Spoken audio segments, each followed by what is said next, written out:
Hi, today I'm going to react to the Warning documentary. It's like a 20-minute thing. This is a sponsored request. Just so you know, guys, I'm wearing this like cute orangish red dress. It's cute, whatever. So I am actually a singer. I teach voice lessons for a living. I've been doing that for 15 years. And there's a few things you need to know. One, you can request reactions, okay? So from my link on my YouTube, this link will take you to here. Then you just request. If you send money, I get it done really fast. If you don't, who knows? Hopefully I have time. But just so you know, I am a singer. Like, for example, I can also do cover songs. So if you want me to cover something, you can also request that and just send me money. If you want me to do like just a short 1-minute video, something in like the $20 to $30 range, I think is fine. If you want me to do a full on like video on how I make the cover and how I study the song and then how I like analyze the chords and how I like play it on the piano, like a long form YouTube, that's probably going to be more just because it's a lot more time. But for a 1-minute cover, easy. Request a song, I'll cover it, 1-minute YouTube short. So like for example, this is on Yesterday.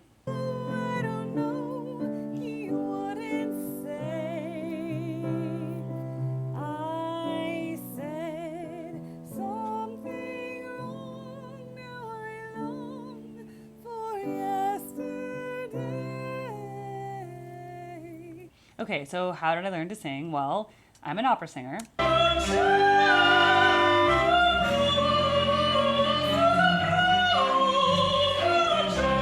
That was me singing Mozart in the Spanish Canary Islands. Then I sing musical theater as well.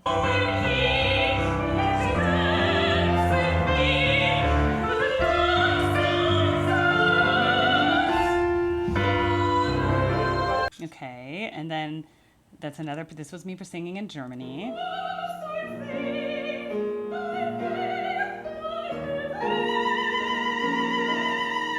Okay, so, you know, I like the stage. And then this was in an opera I was in Greece. This is Gianni Schicchi. That's me.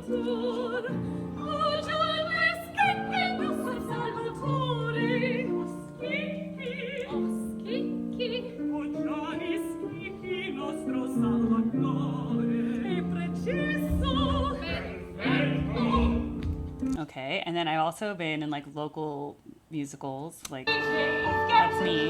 The lighting's pretty bad, but that's me.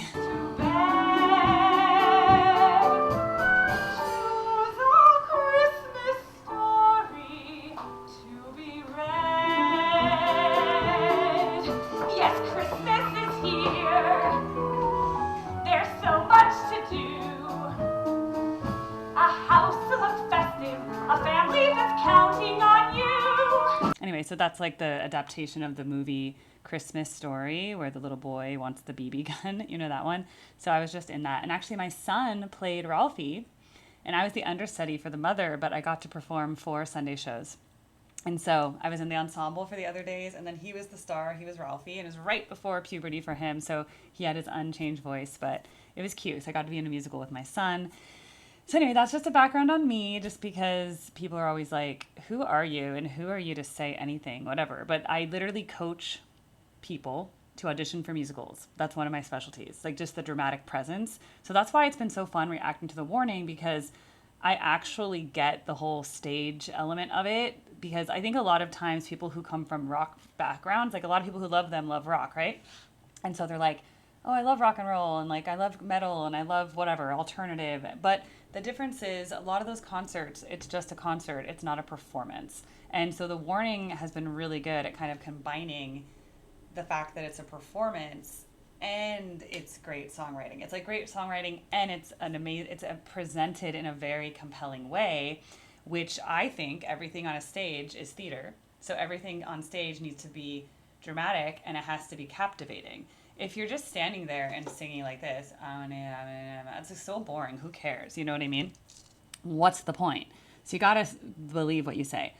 All right, so that's the little introduction on me. So I can do cover songs, reaction videos, pretty much anything. I'm an independent artist. I'm a voice teacher. If you want to take voice lessons, I offer that. I take, piano lessons, music theory, songwriting coaching. I've also written 7 songs that are on Spotify.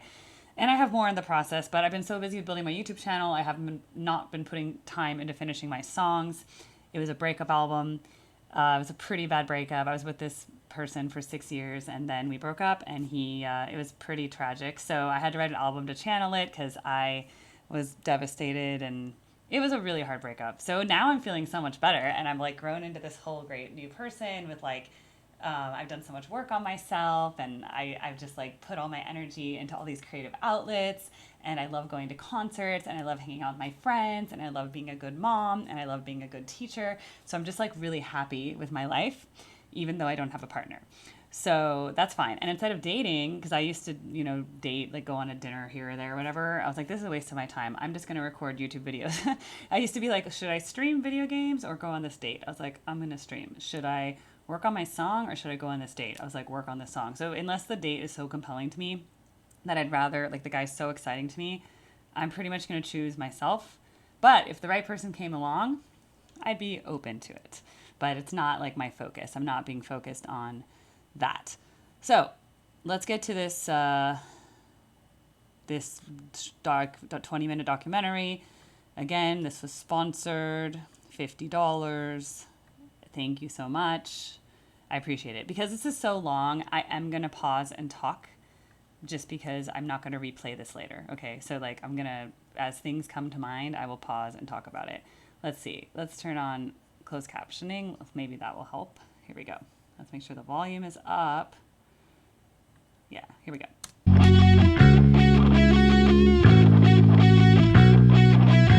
We obviously started playing here in Mexico, where Mexicans were from Mexico. So our first shows were always here in our home and then just across the country.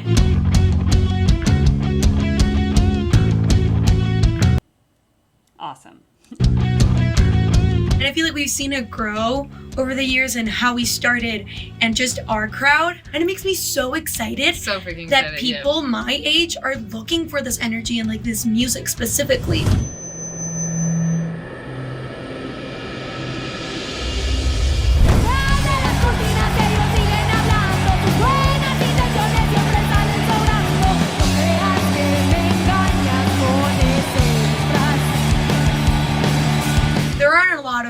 Female-led rock bands, That's what I was saying. It's very few female-led rock bands. There might be a female singer front person, and there's sometimes like I've seen like a professional guitarist accompany like Enrique Iglesias or something who's a woman, but I haven't seen a full rock band. Not since like Heart.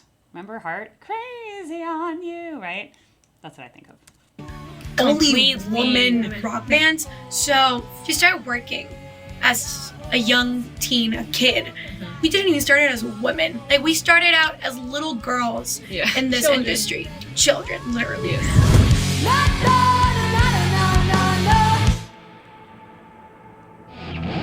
It involves a lot. And we were doing it with our parents. Like we were pretty protected. Like they supported us so much. They got us into lessons. Like they bought us our instruments. Like they give us the liberty to like really concentrate on music. Because imagine you're like just a teenager, maybe 13, and you want to do this, but of course there's tons of different things that you want to try out and do. So like sticking with it was also hard, Well, yeah, it's really in general, and I'll speak to myself even. I come from an upper middle class background. My father was a physician, and so I was able to have music lessons and do all this stuff because I came from a little bit of privilege, okay? And I work in a very wealthy community where most of my students are privileged. So there is a certain sense that it's extremely hard to succeed as a musician unless you come from privilege, though there's often, there's people like Billy Strings who came from absolute poverty and just like rose up because he was so good and he like was dedicated and moved to Nashville. So that is a way. And there's people who are like the starving artist in LA. That happens. But I think because they came in this way with their parents' support, one, that's why they're so stable and like obviously they're not like, doing, a lot of bands fall apart because of drug use and stuff like that, right? The party scene, the temptations of that. And because they have their parents along the way and their parents are loving and supporting them, and look, here's them in piano lessons. Piano lessons are expensive. I know because I teach them. Okay. So it's generally a thing of privilege. So I can see why I've heard there's, well, Mexico is actually a very classist society. It's interesting because people will try to call Americans like racist or classist, but actually Americans are much less racist than a lot of places in Latin America and Central America, where like they're more obsessed with whiteness than Americans are. Like I find where I live in San Francisco is very multicultural. We have a lot of Asian people, Mexican people, Latino people, Black people. Like we kind of have everything. White, mixed, Europeans, like immigrants, African. Like we literally have everything. And it's a little more multicultural. And there, I feel like what I've heard, like I have friends from South America and I have friends from Mexico. And I've heard that like in like Ciudad de Mexico, CDMX, like there's like a little bit of a classism of like the wealthy European origin people versus like more of the native people, indigenous people. And that's definitely like a thing. And I know I have some friends who are East Indian, and they did like a bachelorette in Mexico City, and they weren't able to get into the club. And they said everyone who was getting let into the club was like tall, thin, blonde women, like very white women. And I was like, And I also saw TikTok about that. So anyway, there's a side note that's just like, you guys can like comment on that. It's just, I'm really into sociology and social commentary in general. I like to just read a lot and learn about the world and just say things as they are. I don't think it really helps anything to be all like, oh, we shouldn't talk about that. And da, da, da. If we don't talk about it, like we don't address it. But I do say like, I don't make judgments on cultures as long as they don't inhibit me. Like as long as a culture doesn't inhibit my freedom, it's like live and let live. If someone is impacting me, then I'm concerned. But if people are living and happy, let them live their life they want.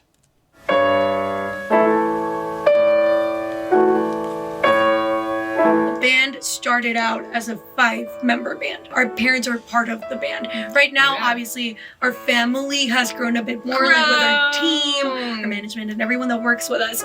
But as we keep on working, that is always like the center of everything, and everyone we start working with starts feeling like family, because we've always had that vibe. That's the Hungarian dance.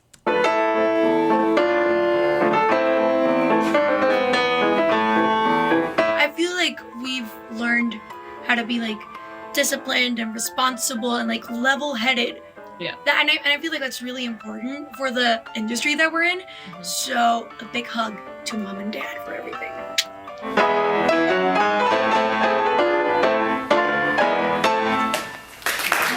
Piano teaches you a lot of discipline. Hard work teaches you about music. What we think really got And coordination. us into this energetic music and rock and roll was definitely the Rock Band, The video game. We loved to play that game, and it was so fun that we just like looked at the screen and we just, we want to do that. I told my dad, like, I want to play the guitar, and he's like, are you sure? And I was like, of course. By the first week, my fingers hurt so much that I was like, please, no. But I fell in love with it, and there was no going back.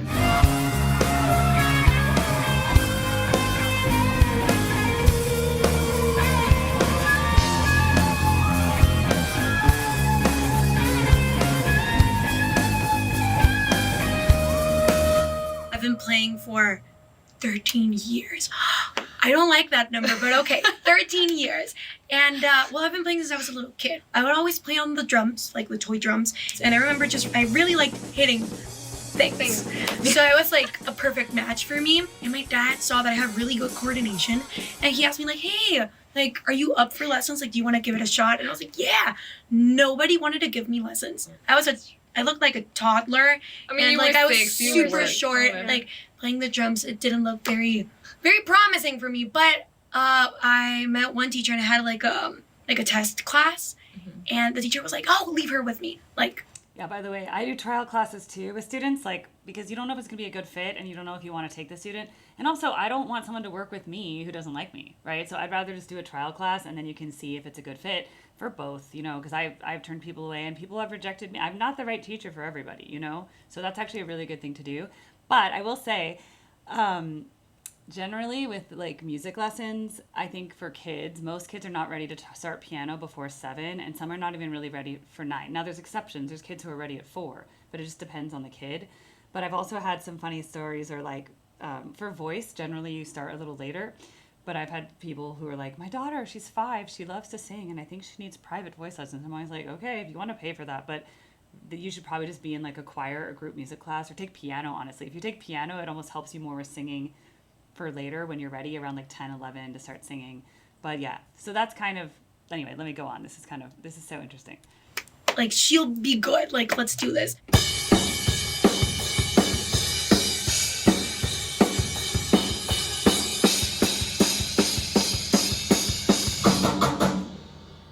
My parents bought me my first bass, and of course I was really young and really short, and I couldn't play a full-scale bass, so they bought me a smaller bass, which I have right here. Right there. Yeah. Yeah, she needed a little one because they're really big. I mean, just like even cellos, you usually play a half or quarter size cello, even a half or quarter size violin, 3/4, I mean, 3/4 violin, 3/4 cello, half violin. That's what I meant.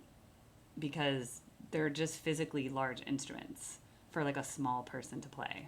Yeah. It's really small, and I still couldn't play that, and I learned for about a month, and then we Look how little she is. It's like unbelievable, actually. It's so cute. You know, you see little kids playing piano, you don't often see them playing the bass guitar.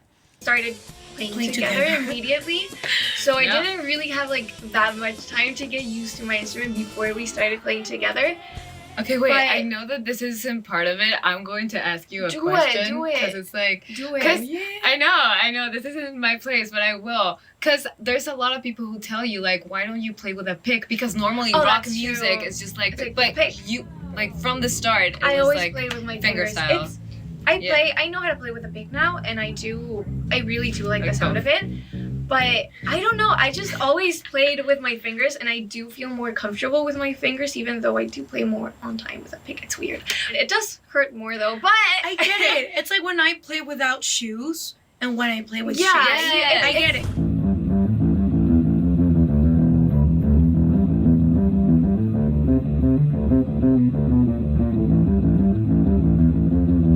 The big turning point in our careers, like we did our Enter Sandman cover, which went viral. But I feel like the point where we were like, we really want to do this, like for the rest of our lives, was when we started writing our own music and releasing our own stuff. That was like, whoa, like we can create something, Yeah. put it out in the world, and people react to it. Yeah, it is definitely a big jump from when you're doing covers. Covers are great, and I think covers are a really great way to explore and make something your own. But if you can write music, then you're like the triple threat. Because even like a lot of famous artists, they have songwriting teams, just so you know. Like some of them don't write at all. They just literally play other people's music. So if they're legit writing, yeah, that's awesome. But again, piano lessons, that's what helps it. I promise you, piano lessons are so helpful for theory and knowing how song structure works. It was just something that we really, really liked and looked forward to. So now that we're doing what we do today, like I just feel like it's the thing that really keeps us going, our music.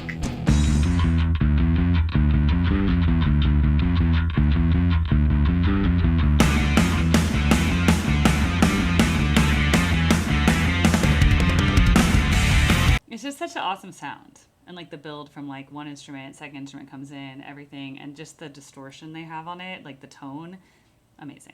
Of course, like any type of siblings, like we have our disagreements and our little fights and stuff like that, but we get along really well. We know each other so well that Yeah. we know how to make it work. Exactly. And in the second that we start writing music, But everything there you go. just like, what were you flows thinking? really nicely. Like I don't know what to call it except like sibling magic. yeah. I understand that just in the sense I have 3 brothers and we think the same way and we have like similar sense of humor. So when I'm with my brothers, like they understand me better than anybody and I totally get that. Like we'll just like start talking and like we read each other's minds, you know? So that must be so cool to like write with your siblings. I would love to write songs, by the way, to my brothers who don't even watch my channel. Let's write together. I bet we could come up with some good collabs. But, you know, I'm the one writing music and publishing it, not them, but that's fine. They're also like doctors and teachers and stuff like that. And I'm like a professional voice teacher, so that's kind of what I do.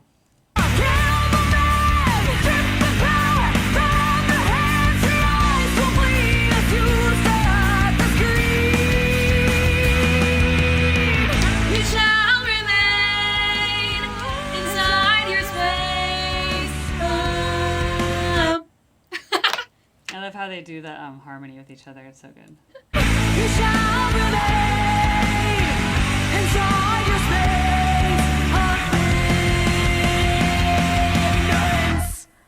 Escape the Mind. Those were our first compositions ever. It was our first time writing. I was like 12, Danny was 14, and I was 9. We were children. But it was the moment where we really fell in love with music and like what we wanted to do. Like creating something was just such a powerful experience. And you know, it was such a key thing, I think, personally, that we were not thinking about will people like it, because we were not going to release it. We were not even going to record it. It was not going to be a thing. So we just literally wrote from our 14-year-old hearts. And I'll walk onto the... Look, there's a lot of, that's such a great thing because a lot of the professional music you hear is written by songwriting teams. And they're writing it with the mind of being commercial, of being sellable. So they're like, is this marketable? Is this sellable? Everything is written as a business. So the fact that they're saying they just did it from their heart and they didn't do it to be like, is this going to be popular? Is this going to sell? That's why it's so genuine, because a lot of stuff seems contrived, you know, but not them. That's cute.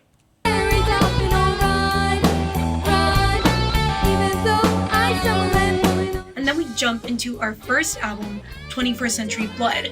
And it was weird because some of the compositions that are in 21st Century Blood were written in the same time as Escape the Mind. Mm-hmm. But there was this very big leap we gave with this song that we made called Free Falling.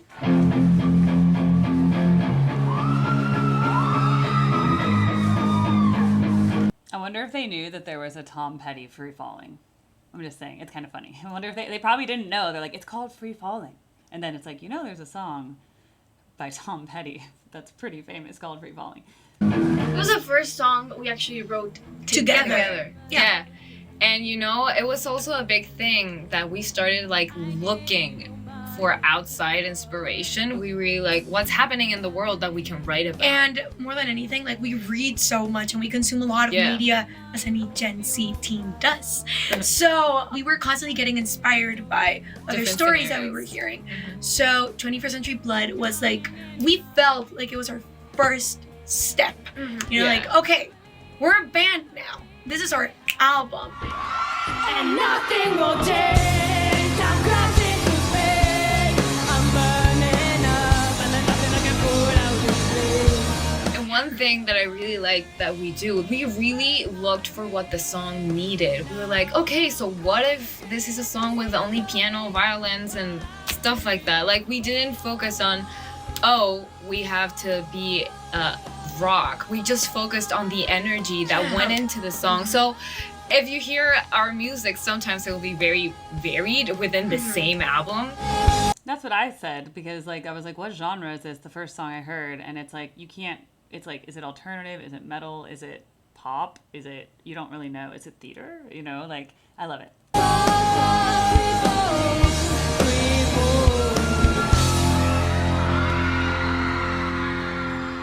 But then Queen of the Murder Scene comes. It's our second album, and Queen of the Murder Scene. I was in middle school. I started going through my emo phase, so you can hear clearly there how that shift and like I'm angsty now. I love it. I actually in high school, I listened to a lot of punk rock and emo punk rock specifically, like Alkaline Trio, but like no effects. It's very angsty and just like, I totally love punk rock music. So like, and people told me this is a very dramatic album, which I also like when like albums, kind of like even like Panic at the Disco, they have kind of more dramatic songs that are like stories that are almost like musicals kind of. So like, I love this genre, by the way, like of like rock drama, rock melodrama, whatever. You don't really wanna feel like me. These songs and these albums like grew with us. It's Yeah. literally, you can see like the change Yeah, in you can feel the age. personality. Yeah, Our and music. Queen of the Yeah. Murder Scene is a concept album. It tells a story. Concept album tells a story. Love that. A novel. Yeah, it was like a novel, and it was a It's art. really different process writing songs to fit a narrative and a plot. Hey, my album's a concept album, okay? It's called Rebounded because it's about like this whole story. I get it. I love everything has to be art. By the way, this is why I just love them even more. They're like not just musicians, they're artists. It was I- really hard. It was hard because we had some, and then we had to add like the filler episodes, but we didn't want them to feel like filler Filler songs. songs. So we really had to put meaning into every single little part.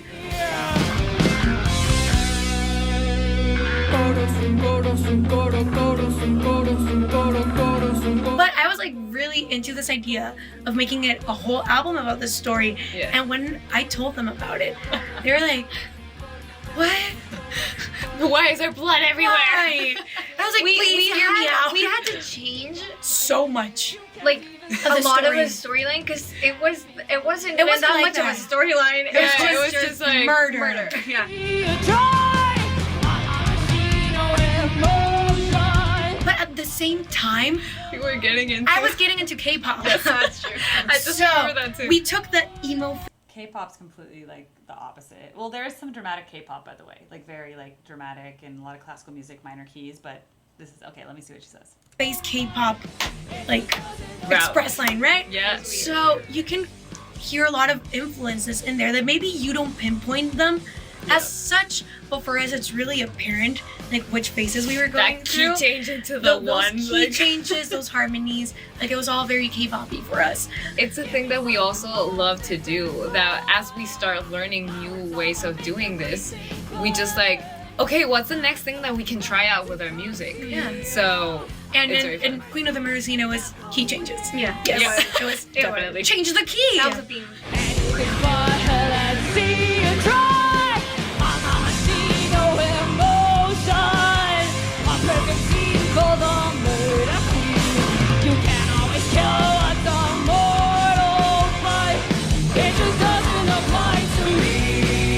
Coming from Queen of the Murder Scene, things are really different now because I feel like we really grew as people, Even as more. musicians. like Right, from 'cause those two. We're going through our teenage years. Of course, you grow a lot from one year to another, and you start living different experiences. By the way, they're all, but like Pao especially is like so introspective, and she's like, she thinks about everything so deeply, and like she has such good self-awareness. It's really nice listening to her talk. And stuff like that. So I feel like this third album is personal. Yeah. Like it talks more about our feelings or situations that are close to us or our opinions on certain situations.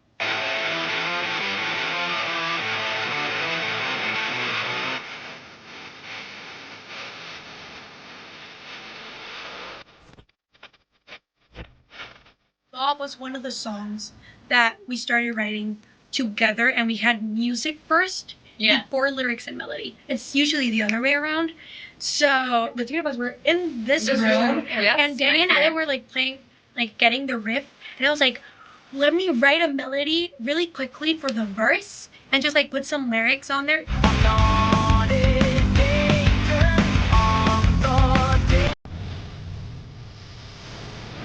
I was like, hey, that's a good line. That's a cool I'm not in line. danger, I'm the danger.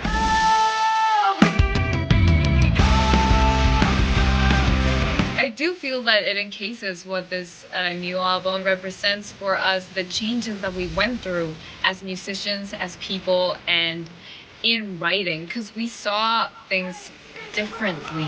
Like right now, we really concentrated on adding a lot of like new harmonies and how like the bass and the drums were going to play Evolve is a really great song, by the way. Just like, wow, stand up. together Together. and then differently at the same time. Like there is so much room to grow, and we always enter these situations like with big wondrous eyes. Like we're gonna learn today. What are we gonna learn now? Let's get By the way, that's also like growth mindset, that they're going into it being like, how can I like in better. They're not, which is so useful because I think, okay, I've seen this with, I don't know why, but it always tends to be boys or like men where they're so afraid to try things because they're so afraid of failure. So they see it as like, if they don't already know how to do it, then like, oh, what if I mess up and I don't want to do it? And then they don't do it at all. The fact that she's just like, hey, it may not work. We're just going to try it. We're just going to go in with an open mind. We're just going to see how it goes. That's so important. You have to have that. Like, that's the best attitude. They're not coming in there being like, oh no, I can't do it, or da-da-da. They're just like, hey, let's just see what happens. Let's just give it our best. And then it's a growth mindset. You're like, you know, hopefully we learn from this. Hopefully we grow. Sometimes you have down days, but then you learn from it and you do better the next day. What happened now? You ready? This is you. Okay, everybody. Oye, ¿cómo va? Mi ritmo bueno para gozar. Mulata, oye, ¿cómo va? Mi ritmo bueno para gozar. Mulata, pam pam pam pam pam pam pam pam pam pam pam pam pam pam pam pam. Definitely performing our songs live is a totally different universe. Like, we treat it as such, even ourselves. We know it's nothing like recording in a studio, but it's so much fun. You're like directly sharing and expressing to the people who are watching you. And I feel like our past albums, we try to grab like the sound, like how we sound live into our recordings, and we never really Oh, we have never accomplished we that. never accomplished that until like this third album. album. But it's true because live performance, the what's it called? The live performance, the audience is also part of the art. It's like the actual performance modulates the song. Like the actual performance morphs things. And it makes it like a new thing that's never existed before. It's beautiful.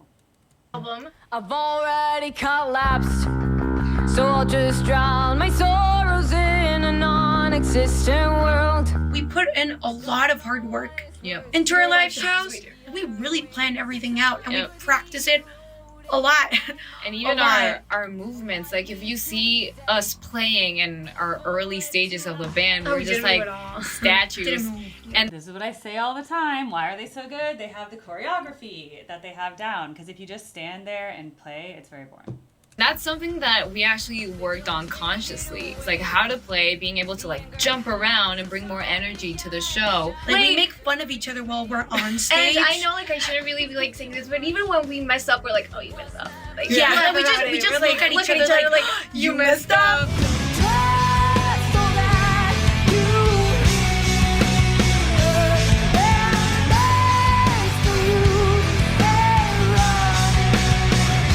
When we play a show in our country and in our home city, it's just absolutely amazing. Actually, our last show that we played was in Mexico City, and we hadn't been to Mexico City in a long time. Yeah. So coming back and seeing that we had more fans, like there were a lot of people watching us. It was just insane. It was one of the so best cool. shows People we've ever like had. screaming our songs. We actually have like a video where you hear everyone singing on top of like it's Yeah, like you can't hear us.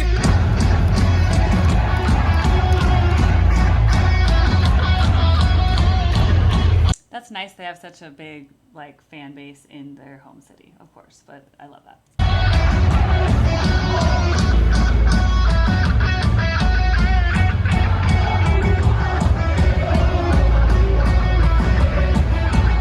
Mexico really has something very special. a big scene Like- of energetic people Yeah, ready people are for really metal. passionate about music in general here in Mexico, and the crowds are always really energetic. Like this energy that they transmit, you just can't help but give it back.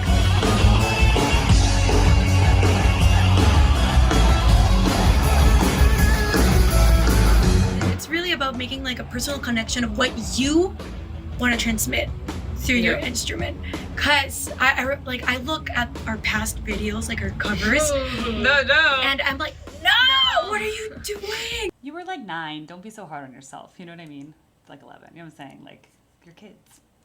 But we were so young, we were starting out, so it's okay. But I feel like that's a really nice thing. Looking back and seeing how much you've improved, how much you've grown.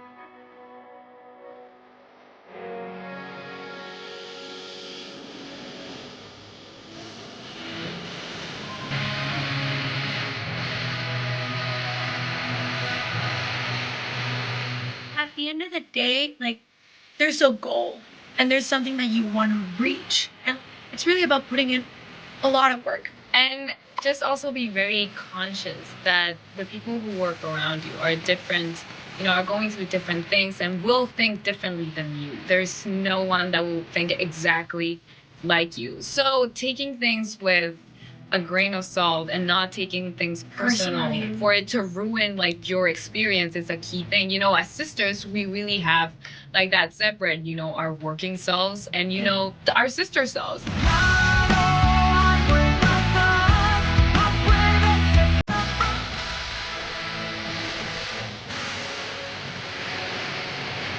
Sometimes people have these stereotypes or these stigmas, like we've seen it in places we've played in festivals and stuff like that. Like the treatment is really different to like other bands, like male bands. But we see that change after like we play. Yeah, we play and then like people's faces completely change. And like everyone's just so Which excited. is fun to see because they remind themselves that it doesn't matter who is playing, their age, whatever it is. It's about the music. Music is the language. It doesn't matter like where you're from, like what language you speak, like anything. Like music is The language.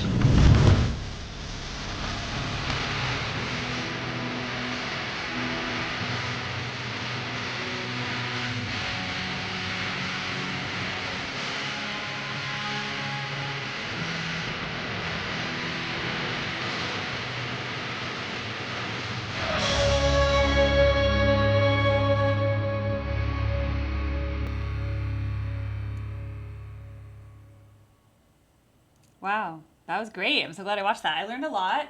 Yeah, they're really smart. They're very intellectual. They're very deep. They really think about things. They clearly are educated. I think it's so cool. And I do see what she's saying. And their music and when they perform, they speak for themselves and they prove themselves. But it is unfortunate. It's unfortunate that we do judge. I think women are judged differently than men. And especially if you're pretty. I know people are like, oh, but if you're pretty, everything's so easy. Da da da. It can be, but people also put you in boxes.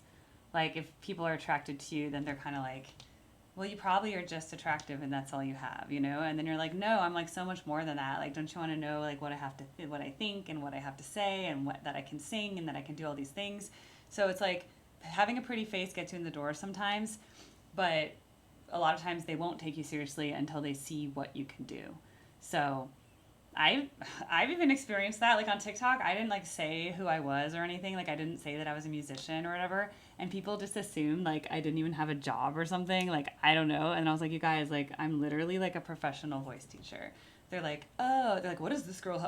What gives you the authority to speak on music? Because they're just looking at me making a TikTok and making an assumption about me without knowing anything about my background. That's why I explained my background to you guys today, because for some of you, it's your first video of me. For some of you, you maybe seen a few, and you're like, who is this girl? What is her authority? Whatever. I feel like, one, I don't think anyone needs an authority to share their opinion, but I do think I have enough experience in life at this point to have some things to say at least. So it's been really fun. But these girls are great. I'd be very proud if they were my daughters.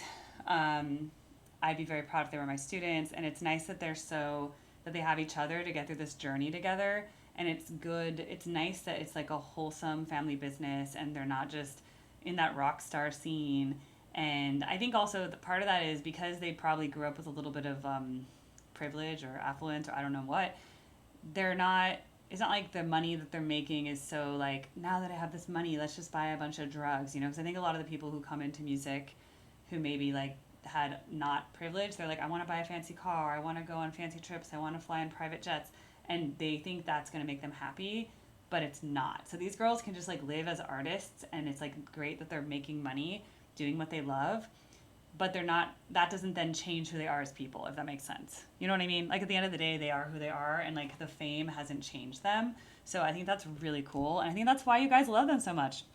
So yeah, The Warning are awesome. Thanks for recommending the documentary. I learned a lot more, and I'm excited to kind of hear more of their older stuff and also to see what they have to do in the future. But yeah, they're just evolving, and they're getting better and better, and who knows, like, and I hope they can keep doing this for a long time, because, you know, I think for women it can be tricky, because at a certain age, if they want to get married and have children, that's really difficult to do and then maintain like a touring band. So that's also why I think it's really hard for women to do some careers that men can do. And like men sometimes don't have to think about taking care of their children because their wife does that, right? Even if they have children, it's like, oh, well, I'm still going to go off to work and tour, and then it's like my wife will take care of the baby. So it's hard if you're a woman, because like you feel torn between like I should take care of my own baby, and then even if you have nannies and stuff, you still have to like manage that. So I don't know, it's really hard. So I hope they continue to have a long career, and if they do want to end up having family and marriages, hopefully that doesn't come in the way of their beautiful sisterhood and their beautiful music.